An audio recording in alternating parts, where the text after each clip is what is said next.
Good morning, everybody. Good afternoon, good evening. Welcome to another Leader Factor webinar.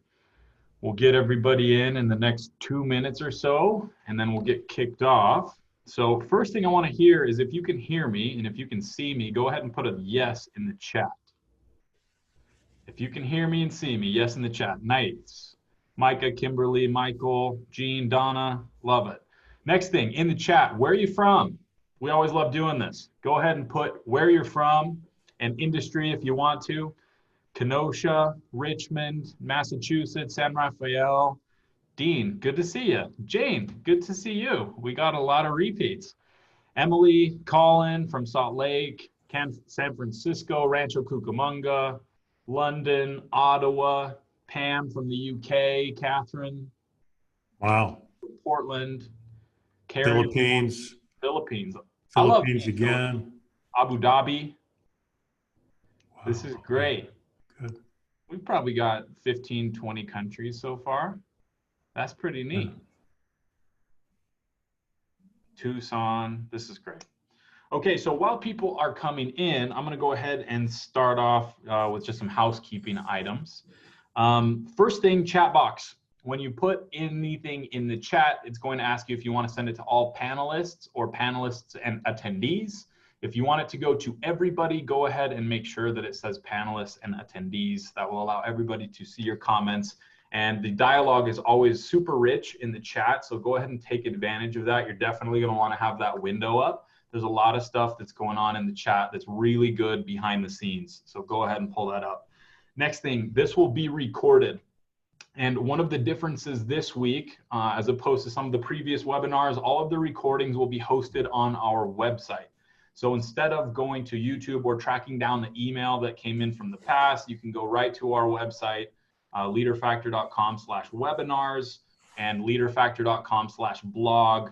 I'll go through that in a little bit, but we're doing some kind of debriefs and summaries of these webinars and throwing them up on the website, which has been really awesome change. Okay. After that, I think at this point, we've got just about everybody in, and so we'll get going. So today, we are talking about psychological safety and emotional intelligence. So the last 5 or 6 webinars that we've done have been specifically on psychological safety. And we're making a bridge, not necessarily a dedicated transition, but a bridge between these two concepts of psychological safety and EQ, which is what we would consider an enabling skill. And there's a very strong relationship between these two things, which we're excited to share with you today. And sharing with you that relationship today is our own Dr. Timothy Clark. He's the CEO and founder of Leader Factor. He's a PhD from Oxford. He was a research, Fulbright and British research scholar. He's the developer of the EQometer and 4 stages of psychological safety survey instruments.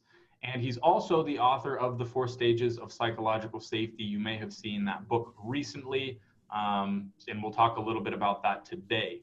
So with that, we'll go ahead and get started. Tim, I'll turn it over to you, and you can share with us what we'll be talking about today. Fantastic. Hi, everybody. And as Junior said, good morning, good afternoon, good evening, good night, wherever you are, all around the world. We're glad to have you with us. We have a 3-part agenda today. Number 1, let's talk about the what and why of emotional intelligence. Where are we in the research and the application of this concept that is very important?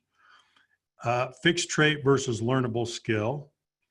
And then finally, how EQ enables psychological safety. There's a very close relationship.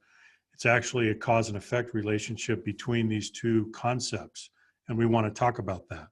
So let me begin with a quotation, a statement from Manfred Ketz de Vries, who teaches at INSEAD, who is considered, as you may know, one of the top 3 leadership scholars in the world. Someone asked him, "You've studied the psychology of leaders your whole life. How do you identify the successful ones?" His answer, "The first thing I look for is emotional intelligence." The first thing I look for is emotional intelligence. So let me ask you a question. Why would he say this? I want you to to respond to this in the chat box. So why would he go to emotional intelligence right off? That's the first thing I'm looking for is emotional intelligence. Why? What do you think about this? How would you answer this question? Why is he responding this way? Go to your chat box and let's see what you think. And if you agree, is this the first place that a person should go to size up a leader? So Lucy says it's the ability to connect. Marco says leadership is a social process. John like says it's the best predictor of leadership success. We've got self-awareness and situational awareness are key for leaders. Mm-hmm. Your job as a leader is to lead people, so you need to know how to effectively work with people. Donna, that's a good comment. You can't lead people successfully without EQ. Goes to how they interact and relate with others. It's a universal human language. It shows that people are self-aware. Good. You know, I love that, the universal human language. Leadership is about people. And so this does make a lot of sense, doesn't it? Well, I appreciate those comments and those insights. So let's jump in a little bit more into the what and the why of EQ for short, emotional intelligence. Let me start with the full clinical academic definition of emotional intelligence. Actually, I'm only kidding, but let me give you the essence of the concept. Emotional intelligence is very simple in concept. It's the ability to interact effectively with other humans. That's the basic concept of what emotional intelligence is all about. Now, when we try to measure it, it becomes a little bit more complicated, and that makes sense because it's a multi-dimensional variable when we try to measure it. But what is this all about? It's about interacting effectively with other humans. That's it. So let's trace a little history, just a little history lesson for you. In 1990, Peter Salovey from Yale University and Jack Mayer from the University of New Hampshire, they published the first research article titled Emotional Intelligence.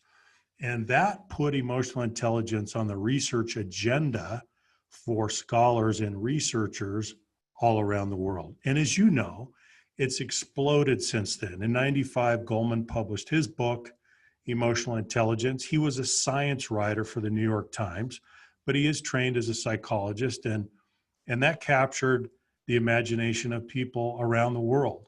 Since the publication of that book, what's happened? Well, there's been an explosion in research and in training around emotional intelligence. In 2020, well, last year and this year, emotional intelligence has been designated as a top 10 skill for today's workforce and for this coming decade. So emotional intelligence is extremely important. The interest, the research, the measurement, the training have all exploded. They've all exploded. Okay, now let me ask you a question that's very important to the topic of emotional intelligence. And we're going to do this as a poll. So here's the question. To what extent do you believe that emotional intelligence is a learnable skill? A learnable skill. So let's put that up as a polling question, and let's have you answer this. Okay, here it is. So to what extent do you believe that emotional intelligence is a learnable skill? Go ahead and answer that question. And when I say learnable skill, I mean learnable skill versus a fixed trait.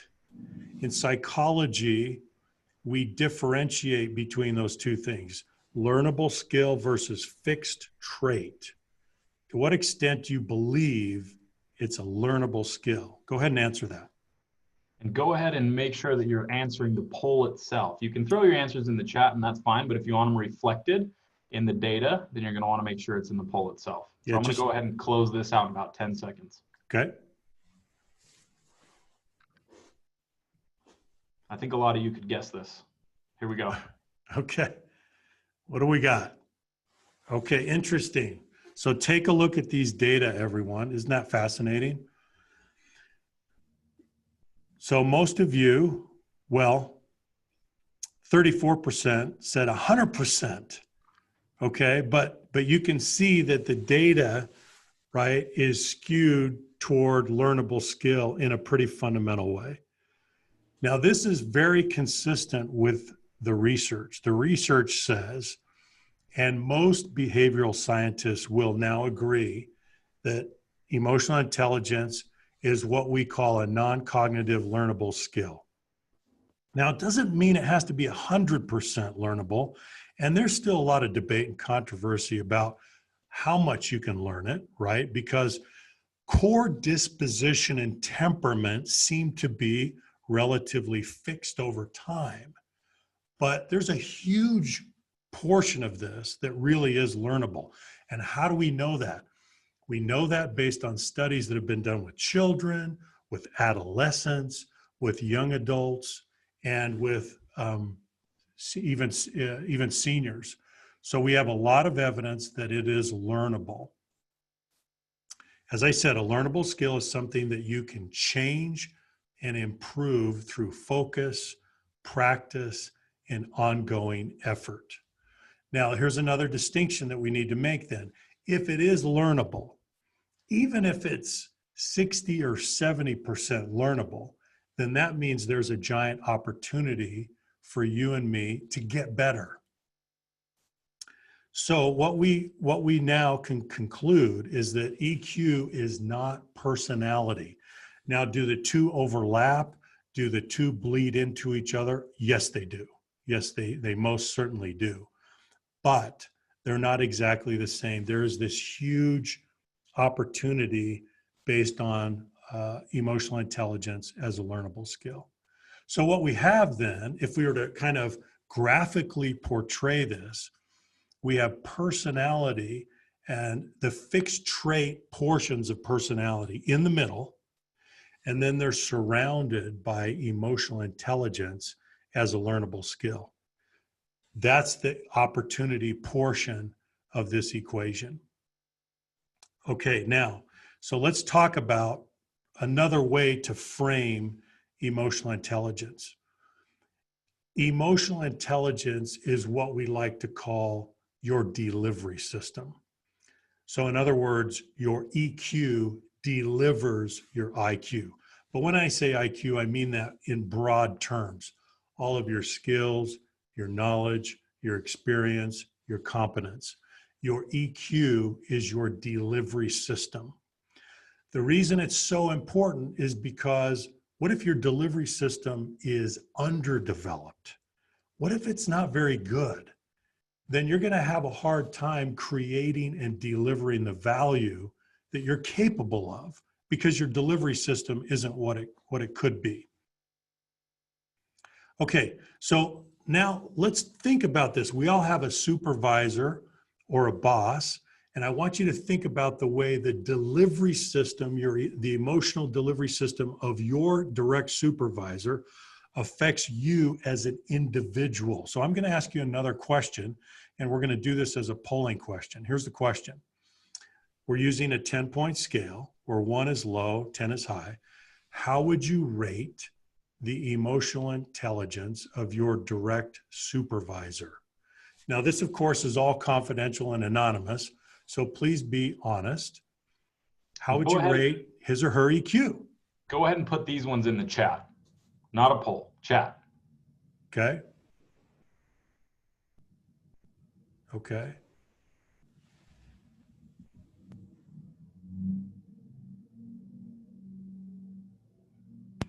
What a range. What a range. 10% if and you that. can all see that, right? Some people wanted a 0 on the scale. Right. So I want you to think about how profoundly the delivery system of your boss, your direct supervisor, affects you every day. It's pretty incredible, isn't it? So this shows us how important emotional intelligence is because we are on the receiving end. We are the recipients of that delivery system every day. And for the most part, as you can see from your own responses, there is a giant opportunity. There's a great opportunity. Now, let me summarize with this incredible statement from the poet Maya Angelou. And many of you have probably seen or heard this statement many times. She said, I've learned that people will forget what you said. People will forget what you did, but people will never forget how you made them feel. Why? Because you're experiencing their emotional intelligence. You're on the receiving end of their delivery system, their conduit of influence. And truly, that's what emotional intelligence is. It's a conduit of influence. Okay, if it's a learnable skill, I got a question for you. And the question is, how do you get better? How do you improve this learnable skill? So I want you to go to the chat box and I want you to give your response to this. What do you think?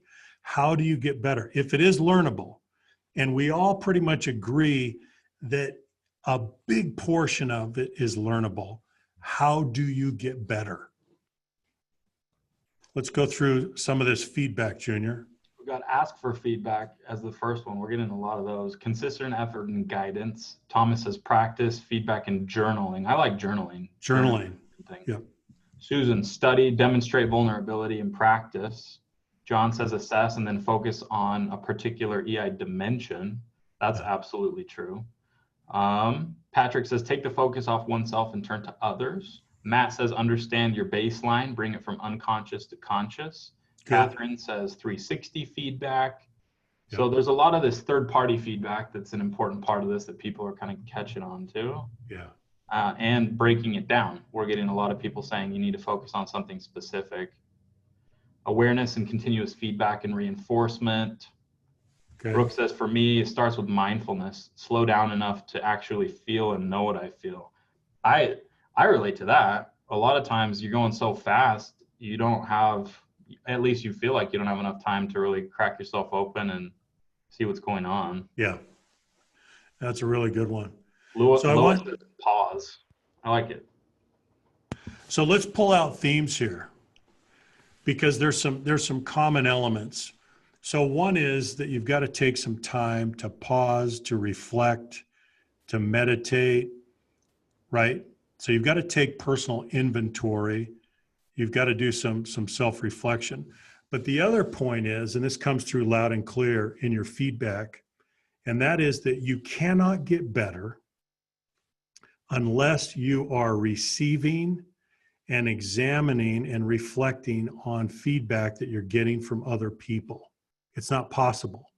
So they are the ones that are they're giving you these streams of data in the way that they interact with you, in the way that they react to you, and in the feedback that they give you. So that becomes critical, your clinical material that you're going to use to understand where you are, to baseline yourself, and to get better. So you can't get better unless you're paying attention to the interface with other people. So if we were to just distill this out into some components, here's what we would say. How do we learn? How do we get better? Number one, you have to be observing. You have to observe what's going on around you, interpersonal dynamics, what's happening as people are interacting, as you're interacting with others. So you're going to school all the time with observation. So that's number one. Number two, you're taking that in and then you're practicing. You're practicing, you're trying things, you're experimenting, you're stretching yourself, you are limiting some behaviors, you're emphasizing some behaviors, you're changing some behaviors. And then number three, you're soliciting feedback. Now you're going to get some unsolicited feedback, right? But if you just rely on the unsolicited feedback, do you think it's going to be enough? My strong point of view is that it's not going to be enough. So you need solicited and unsolicited. That means you got to go get it. And you've got to go to some good, trusted sources to get the feedback. So observation, practice, and feedback. As the eminent psychologist Albert Bandura said, and this is really a summary of his life's work. Most human behavior is learned observationally through modeling as we observe others. And so we find people that do it well. We find people that do it well, and then we observe them. And then we imitate, we learn, we practice, and then we get feedback. That's how it happens. Okay, now we're gonna bridge over. So we've talked about emotional intelligence. It is a learnable skill. Hooray for that. We have a great opportunity. We're gonna bridge over to the concept of psychological safety. And this gets really exciting. Emotional intelligence is the primary enabling skill that creates psychological safety. Emotional intelligence is a construct that we use at the individual level. Psychological safety, on the other hand, is a construct that we use at the group level, at the team level. Any social collective, psychological safety is a reflection of the way that that team is interacting and working together. One influences the other in a very profound way. Let me summarize that relationship in what we call the core logic. The core logic says, and is being verified over and over again based on empirical research, that emotional intelligence enables or leads to psychological safety, and psychological safety as an intermediate variable leads to career and business impact. It will accelerate your career opportunities. It will enhance your performance individually in your career. And then organizationally, it will lead to business impact. So this is the core logic: emotional intelligence leading to psychological safety, and psychological safety leading to both career and business impact.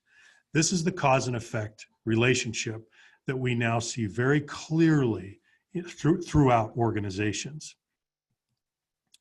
So how does it work? Well, the thinking brain and the feeling brain are working together in harmony. There's no hijacking of emotion. And yet we are filled with empathy and awareness, and we're aware of the way that our behavior is affecting other people. Okay, now we're going to ask you some very specific questions about psychological safety, and we're going to do these as polling questions. And then I will explain the framework after we do the questions. So we're going to do 4 questions in a row. Here's the first one. Number 1, using a 10-point scale. 1 is low again, 10 is high. To what degree do you feel included, accepted, and a sense of belonging on your team? Go ahead and answer this question in the pop-up window. So go ahead and answer that, 1 to 10. To what extent do you feel included, accepted, and a sense of belonging on your team? I'll leave it open for about 10 more seconds.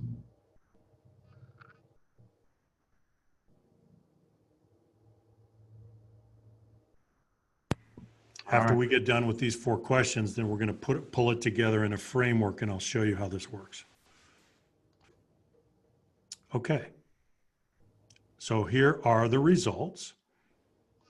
Thankfully, many of you feel quite included and accepted, and you feel a sense of belonging. But look at how many don't, right? So I want you to take a look at this. Look at the opportunity here. This question reflects what we call inclusion safety. And we're going to talk about this in just a minute. So you can see that there's a big opportunity. Okay, let's go to question number 2. Question number 2 asks, we're using the same 10-point scale. To what degree do you feel safe to learn on your team? And by learn, we mean asking questions, giving and receiving feedback, experimenting, and even making mistakes. To what degree do you feel safe to learn on your team? Go ahead and answer this question. 1 to 10. 1 is low, 10 is high.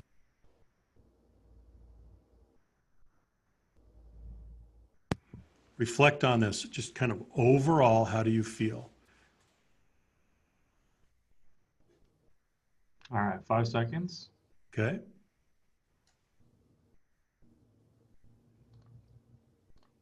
There we go. Okay, let's take a look. All right. Here are the results. Okay, now you can see that the distribution is starting to spread a little more. Can you see this? This is very important to understand.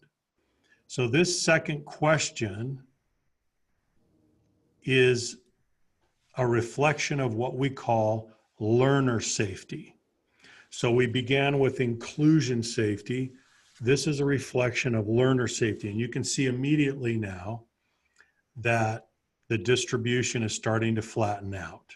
Okay, so take note of that. Please think about this and think about where you are, but then think about all of your colleagues out there throughout the world, because this is actually global. We have a global audience today. Fantastic. Let's go to question 3. Here's question 3. Same 10-point scale. To what degree do you feel safe to contribute with autonomy, guidance, and encouragement on your team? So you're receiving autonomy, guidance, and encouragement, and you're able to contribute with those things. To what extent do you feel that safety to contribute in that way? Go ahead and answer this third question. And Tim, go ahead and back a slide.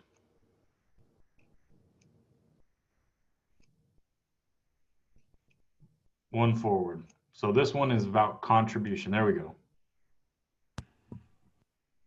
All right, I'll give you about 5 more seconds on this one.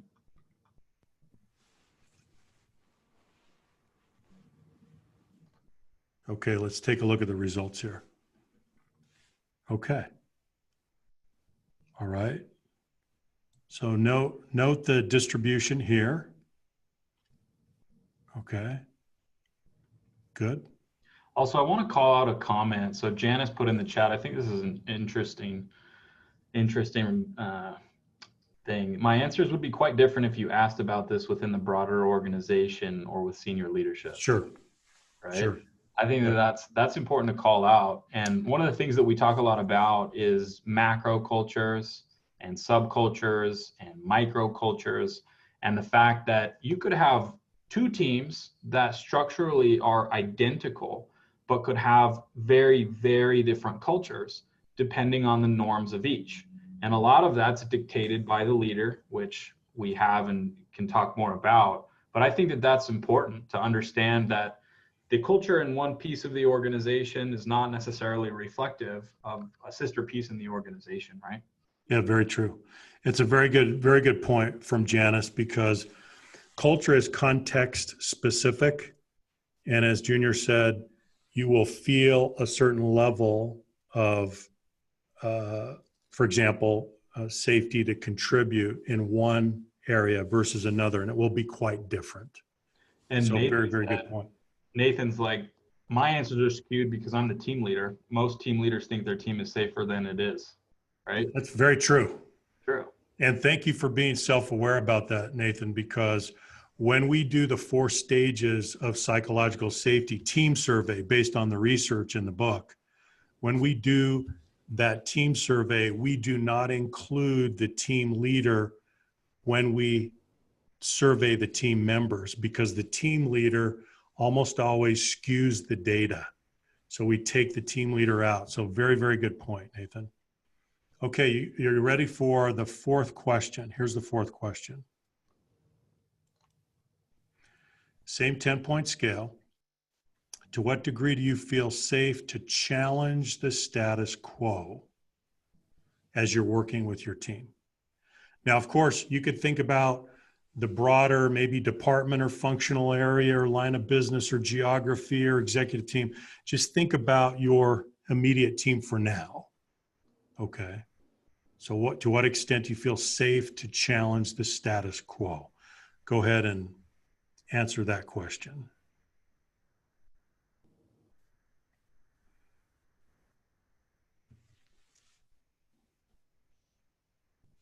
Okay. 5 seconds.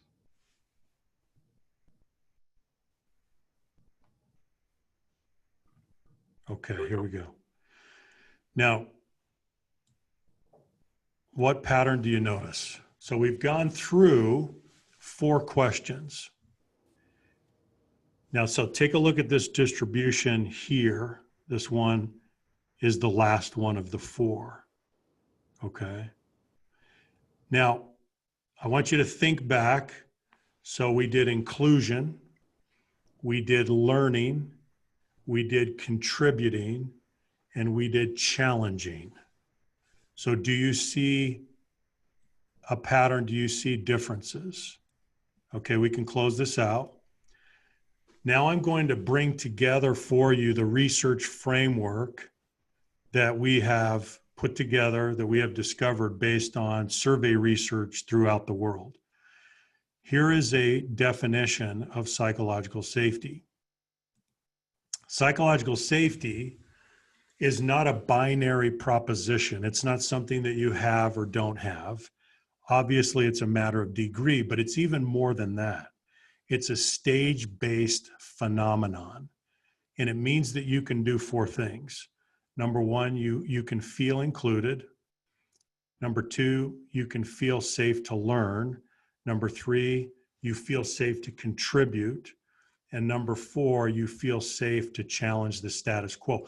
And you can do those 4 things without being embarrassed or marginalized or punished in some way.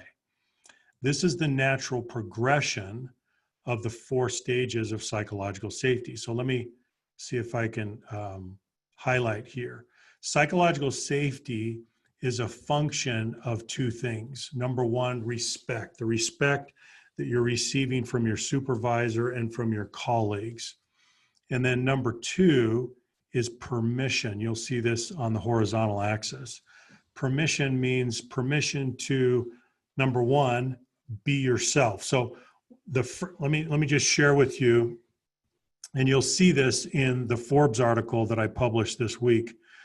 The golden question about psychological safety, and you might want to write this down because this is a very, very important question. The golden question that you can ask someone to gauge psychological safety in a basic way is it expensive to be yourself? Is it expensive to be yourself? And you can experience expense socially, emotionally, politically, economically. And you can experience expense in each of these 4 categories. So inclusion safety means that it's not expensive to be yourself.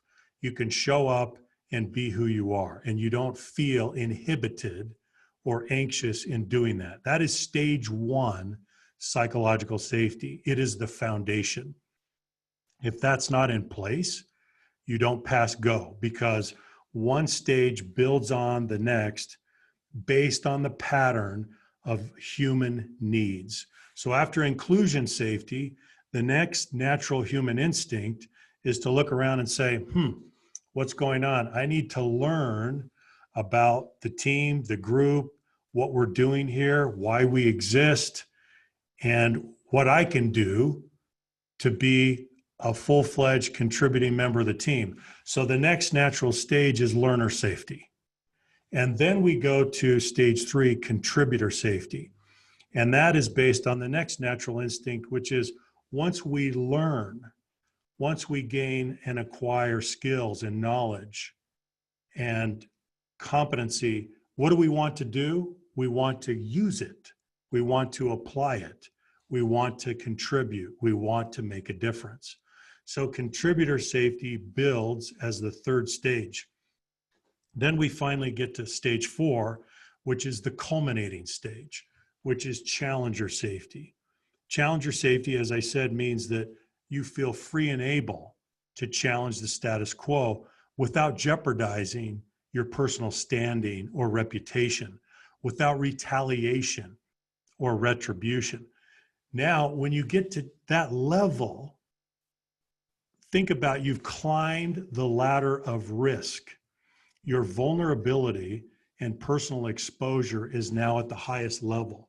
So the level of psychological safety needs to be at the highest to accommodate and protect you in that challenging behavior. So you can see that there's a natural progression in the way that psychological safety works.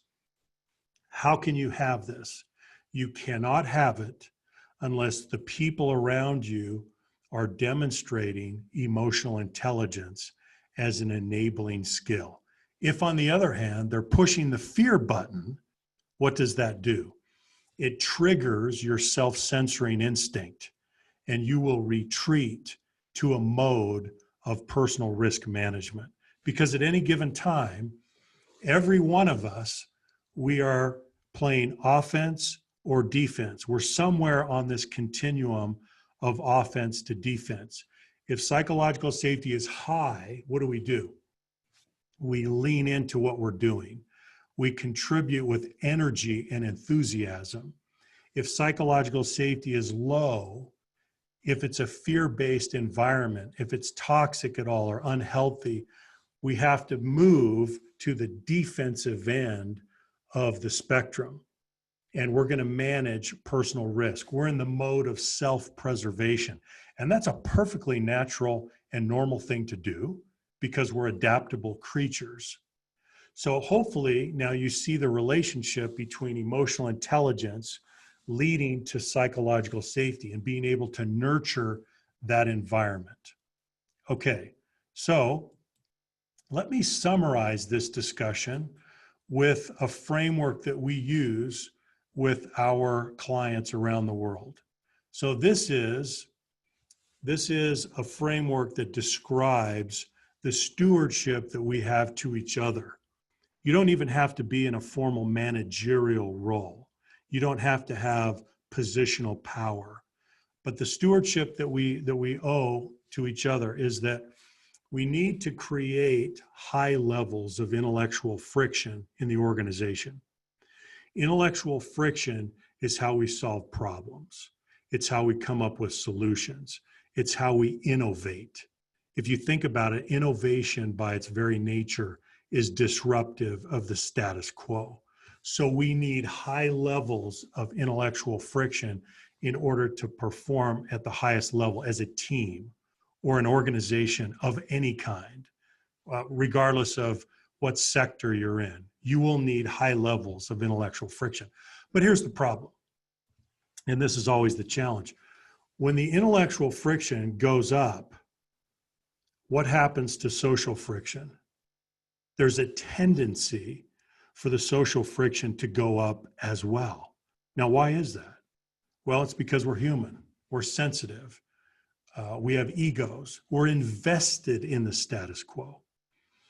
And so that you'll see that as the intellectual friction rises, the social friction will also rise naturally unless there are members of the team, unless there are leaders that can manage the social friction down through their emotional intelligence. How do you do that? You patrol the boundaries of respect.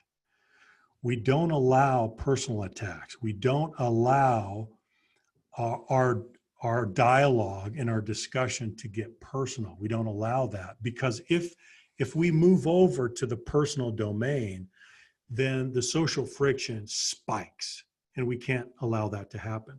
So we maintain respect, we maintain emotional regulation as we are engaged in the intellectual friction. If we do that, then we're able to have constructive dissent. We're able to have creative abrasion. We're able to have ideas collide, and we're okay. We can handle that. And then what comes out of that process is magic. This is the collaboration where we break through and we create solutions and we solve problems in ways that we never thought possible. So hopefully, at this point, there's more, you've gained more clarity and more understanding about emotional intelligence as a construct and psychological safety as a construct and the relationship between the two. You can't have psychological safety if you don't have some threshold level of emotional intelligence as the input. So with that, Junior, I'll turn it back over to you at this point, and then we'll do some Q&A. So hang on with us for Q&A because we're gonna have a good time with some questions and answers. Yeah, hang tight, guys. To the top of the hour, we got about 20 minutes left and a few pretty cool things to go through. So, Tim, I'll have you go to the next slide. One of the things I want to call out today is the book. If you have not picked up a copy of the book, we would encourage you to do that. If you have, we would also encourage you to leave an Amazon review. That helps tremendously in getting the book out there. So in the 4 Stages of Psychological Safety, the book, Tim goes into more detail about each of the 4 stages that he went through just now. And so if you're interested in doing a deeper dive, that is definitely the way to do it. So go ahead and check that out. You can learn more about it on our website as well. So I'm going to go ahead and share my screen here and show you a few new things that we have on the website as resources for psychological safety and emotional intelligence. So if you click on books and you go to the 4 Stages of Psychological Safety, you'll be able to see this. Can I get a yes in the chat if you guys can see my screen? Awesome. So you can watch a little bit of the video about the 4 stages, learn a little bit more about it if you guys haven't had a chance to check it out. This is one of the things that I think is super cool about the book. So who's the book for? Guys, this book is for everybody. And I think we've had a little bit of that in the chat, talking about emotional intelligence outside of the workplace. EQ has everything to do with who you are as a person, how you treat other people, what you know, how you behave, all of those things. It's your entire self. The same is true with psychological safety. You contribute to or detract from the levels of psychological safety in not just the workplace, but any social collective, a group of friends, a family, any social collective of which you are a part, you play a role in the levels of psychological safety. So I'd encourage you to check this out. Another thing that I mentioned just briefly was the webinars page. So one thing I wanted to talk about is next week's, or no, 2 weeks from now, we've got a webinar on EQ again, and this is going to be a deeper dive on our framework for measuring emotional intelligence. So many of you are very familiar with Daniel Goleman's model, the 4 competency model, the traditional EQ model, right? Self-awareness, social awareness, self-management, social management. And we think that that is incomplete. And we have a pretty strong argument for you. So we would encourage you to attend the webinar in 2 weeks, where we talk about our 6 competency model and why it's different. There was a comment in the chat probably 20 minutes ago asking, can narcissists have high EQ? It's a good question. Based on the current traditional model, the answer is yes. Based on the leader factor model, no. So attend in 2 weeks and we'll tell you a little bit more about that. Another thing that you can do is check out our past webinars down here. What we've done is for the last probably 2 or 3, I think we have up now, we've gone through each of the webinars and broken them out into summaries with some text. You've got access to the entire webinar right here, the graphics, timestamps, the Q&A, all of that stuff is in here. We thought that this would be a helpful resource to you guys. Thank you all for attending. And so we are going to try and do this for the webinars. And if you find that helpful, go ahead and let us know.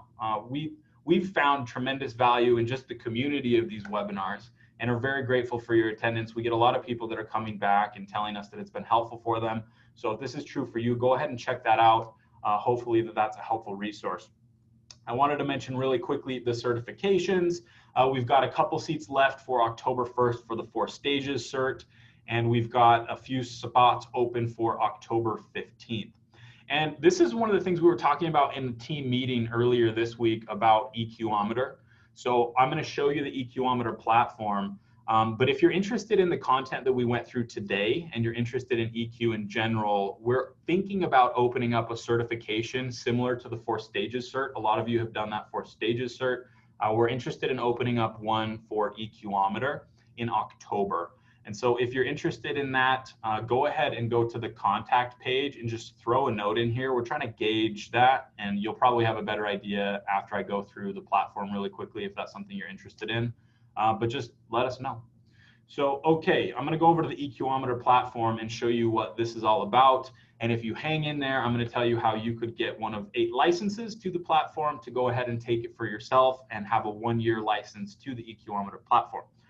Okay, so dashboard. This is the first thing that you would hit if you log in and create a user inside the platform. The first thing is assessment, okay? It's a 180 item assessment. It takes 12 to 15 minutes to complete, not too bad. It's very comprehensive, especially relative to a few of the things that are out there. So you're gonna get an overall score, you're gonna get top and bottom dimensions, and then a results summary based on our 6 competency model, which as I mentioned, we'll talk about in the next webinar. Each of the dimensions and competencies is color coded, and you can see how those break out in the rating key, all the way from basically red is bad, blue is good, and everything in between is in between.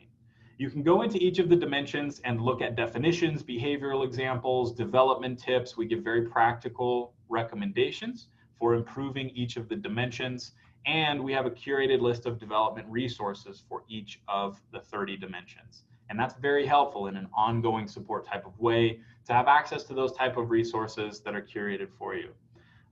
Internal and external competencies, pretty interesting. We give you averages for both of these, and you can imagine what some of the patterns are. Some people are relatively similar. Some people are much better externally than they are internally, and vice versa. Inside the develop piece, we have micro learning videos, 4 to 7 minutes long. There are videos talking about what EQ is, why it's important, what the framework is, what it has to do with psychological safety, how you create what we call a blue zone, what EQ has to do with brand, a bunch of stuff like that. And then in plan, this is our framework for interpretation and action planning. So how do you ponder your results? Why are your results the way that they are? What do you think? Prioritization. We then help participants choose 2 dimensions to work on over a 90-day period, and then create a plan to improve them, practice, and perform. How do we integrate those behaviors into natural work and sustain them over time? So a lot of cool stuff that you can do here. And then improvements. This is a retest on the 2 dimensions that you've chosen to work on. And then user management, I won't go through. License management is done inside the platform. It's $150 for an annual license.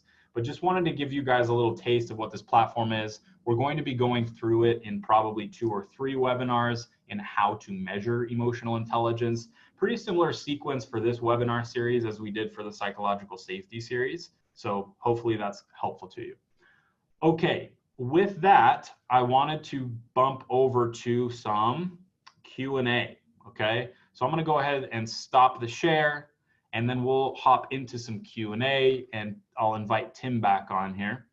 Okay, so we've got about 10 minutes left. Let's go ahead and get some questions in the chat that we will go ahead and answer, okay? Go ahead and throw those in there. I'm back, and I'm trying to, I'll get back here. Zoom, guys. You'd think we'd be Zoom experts after probably hundreds of hours on it in the last couple months, but yeah, we're still figuring it out. Okay, how do you take the EQ test? It's eqometer.app is the web address, and that's part of the certification, is becoming an admin inside that platform. So if that's interesting to you. Could you address the connection between psychological safety and diversity and inclusion? That's a really good question. So it's go ahead and watch the last webinar. So this is Janice. Janice, go watch the last webinar on the relationship. We did an entire webinar on DEI and psychological safety. Hey, Tim's back. Hey, I'm back. So the relationship is strong. In short, it's very strong. And it has much more to do with the inclusion piece than the diversity piece. We say that diversity is a fact, inclusion is a choice. And the first stage, as you see in the 4 stages model, is inclusion safety. Do I feel included? Do I feel like I'm a member of what's going on? And that is a function of the respect and the permission that exists in the environment. And so the higher we can push psychological safety, the higher inclusion we'll have. Tim, anything you want to say to that? No, it's very true. If you're in diversity, equity, and inclusion, the difficulty that organizations are having today is that they've made great strides on the diversity side, right? Diversity is a matter of makeup and composition.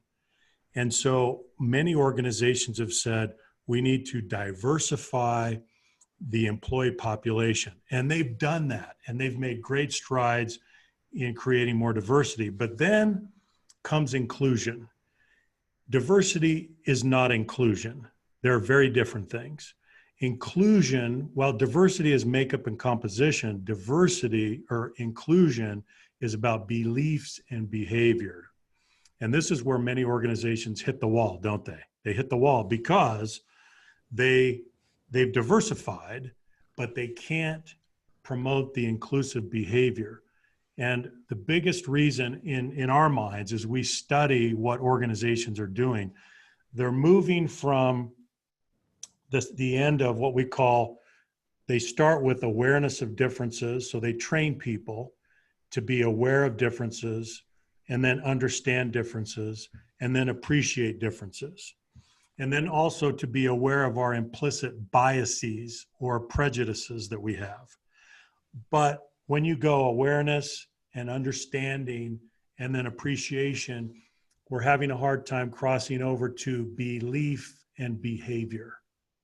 And so what we would say, and you'll see this in one of our webinars, if you go back, is that you have to start from the other side, both sides at the same time, and you have to start engaging and promoting inclusive behaviors and giving people opportunities to participate with inclusive behaviors. So you got to come at it from both ends.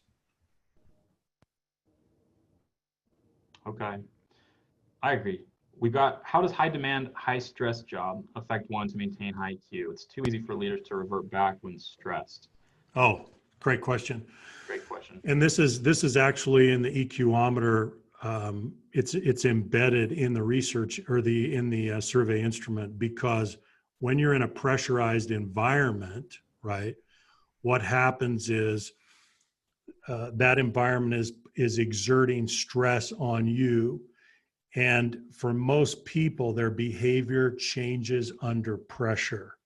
So emotional intelligence is not just about being nice to people when everything's going swimmingly, but it's how do you respond under pressure? You're in a pressurized situation. To what extent are those conditions changing your behavior?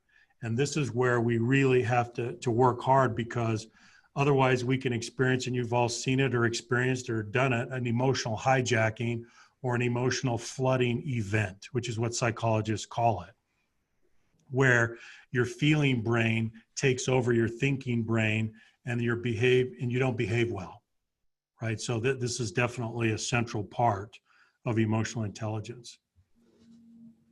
As Hemingway said, grace under pressure. This is a true test.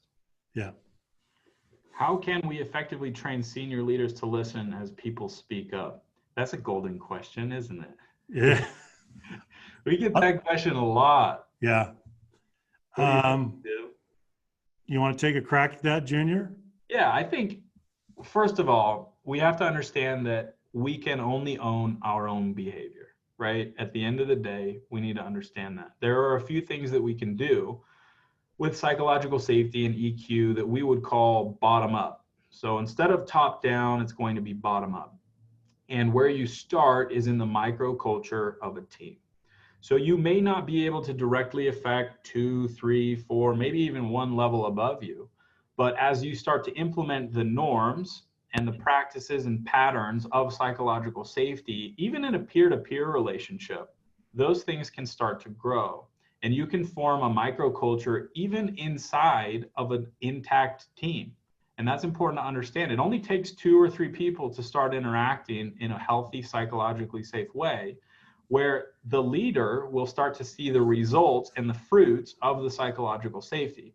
And this is something that I talk a lot with some of our clients about, is if you can't help a leader understand the benefits of psychological safety from an inclusion perspective, all right, because a lot of us approach it from that direction, from DEI, then help them understand the team performance benefits and the innovation benefits. Even someone who's an operator that's stressed solely about team performance has to acknowledge the fact that a psychologically safe team performs better in general and innovates more, faster, and more consistently. And so if we can improve the levels of psychological safety at an even small level in a microculture, those have ripples, and we can improve it from the bottom up.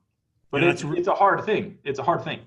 It's a really good point, though, that Junior's making, and we see this all the time now. Even these hardcore authoritarian leaders, they're being constrained to acknowledge that they need psychological safety because they can't innovate without it. They can't perform at a high level. They can't execute at a high level without it, and so they need it.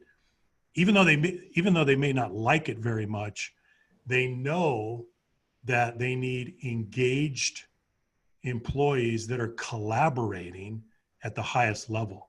And if you have a fear-stricken team, as I say in the book, a fear-stricken team, they give you their head, their hands, but none of their heart. So the performance isn't going to be what it could be because they are withholding, they are freezing a lot of their discretionary effort and a lot of their critical thinking skills because they're managing personal risk. So as Junior said, if you're not getting people's attention from an inclusion standpoint, hopefully you're getting their attention from a competitive standpoint. Mm-hmm. Couple chats that I want to call out here. So Diana says, I think this can apply to schools as well, as many teachers are too authoritative. We would agree with that. And there are a lot of teachers that aren't, but I think academia, it's moving more in this direction. It's been so didactic and so, I don't know, all-knowing. I think that we're getting better participation as time goes on. Well, Jules says, you have to make a case for what's in it for me to the leader in order to achieve buy-in. That's true. In a lot of ways, that's true. Another one I really like, Nancy, EQ can't be in a vacuum. We have to understand people's home lives as well because all of our behaviors are reflective of the sum of all parts of our lives. We have to be observantly aware of what is going on with our peers, reports, and supervisors. Yeah. I appreciate it. So, you know what, that takes us to some of the research that's come out of the MIT Human Dynamics Lab, which says that familiarity is very important in creating psychological safety. Yeah. In years past, we had this conventional wisdom that said you need to maintain professional distance. Throw that out. Now, we're not talking about probing into the details of a person's private life, but we do need to appropriately get to know them as human beings. We need to study their dispositions, their temperaments, their personalities, their preferences. Are they public learners? Are they private learners? What are their, what tendencies do they have? The more you know, the more effective that you're going to be. And there's an appropriate way to do that. Yeah, we got a couple more questions. So Brooke's got a good one. She says, my experience is that leaders knowing all the great data on EQ and psychological safety, that it positively affects performance, doesn't actually change their behavior. What do you find actually changes behavior? And then she says, the main thing I've found that helps leaders is compassion, a felt sense of EQ. Yeah. And I agree with that. If you ever have the opportunity to run a meeting, for example, and your supervisor's in the room, start off with something EQ, psychological safety focused, and take a second at the beginning of the meeting. How's everybody doing today? But really, right? How's everyone doing? What's a meaningful thing that happened to you this week, right? Some of that familiarity baked into a meeting at the beginning, like Tim said, it makes a difference. And the cool thing about it is, I think the research that comes from MIT, it's not made up. The data is pretty hard data. And so we see that it truly does make a difference. One more thing on that that I think is worth mentioning, and that is the pattern of your communication. Particularly during the pandemic, many of you are operating remotely, you're working as a part of a virtual team. So here's what the research says. Your pattern of communication should be frequent and brief, not long and infrequent. Yeah. And the difference in impact, the difference in engagement, the difference in your ability to maintain a sense of belonging and community, it's massive. Yeah. So ask yourself the question, as I am doing touch points with my people, as I'm connecting with them, is my pattern frequent and brief? That is the pattern that wins the day. So keep that in mind. Okay, we're at the top of the hour. Last thing I want to get to, we've had a lot of chats in about COVID. Last piece of advice, use video. When you're doing your touch points, make them frequent, make them brief, and use video. Okay, this is another one for you. Yep. Okay, we're at the top of the hour. Like I mentioned, we've got a giveaway. Okay, so if you've hung around to the end, good for you. You're the ones that get opportunity to access this. So we're going to give away 8 licenses to the EQometer platform. They're annual licenses. So from the time you take the assessment, you have access to the platform and all their learning resources for a period of 1 year. So we're going to ask you to post on LinkedIn about your experience on the webinar today. You're going to tag LeaderFactor, and you're going to share leaderfactor.com/webinars so people have an opportunity to register for the next one. So we'll pick one of those that post probably by Monday, and we'll let you know if you got one of those licenses, and we'll send you an invitation to the platform. You can take the assessment and get results for you and some practical recommendations for how to improve over time. So thank you so much for being with us. One of the things I wanted to call out, last webinar we did, our goal was to reach 1,000 followers on LinkedIn, and we've done that this last week with your help. And so if you haven't given us a follow on LinkedIn yet, and you'd like to stay tuned in to what we're doing in emotional intelligence and psychological safety, go ahead and do that. Search LeaderFactor in LinkedIn and go ahead and give us a follow. We'll keep you up to date with everything that we're doing. So happy Friday, everyone. Thank you so much for attending another one of our webinars. We enjoyed doing this. We've missed you. It's been 2 weeks, and we'll see you in another 2. Take care, everybody. Thanks, Thank guys. you.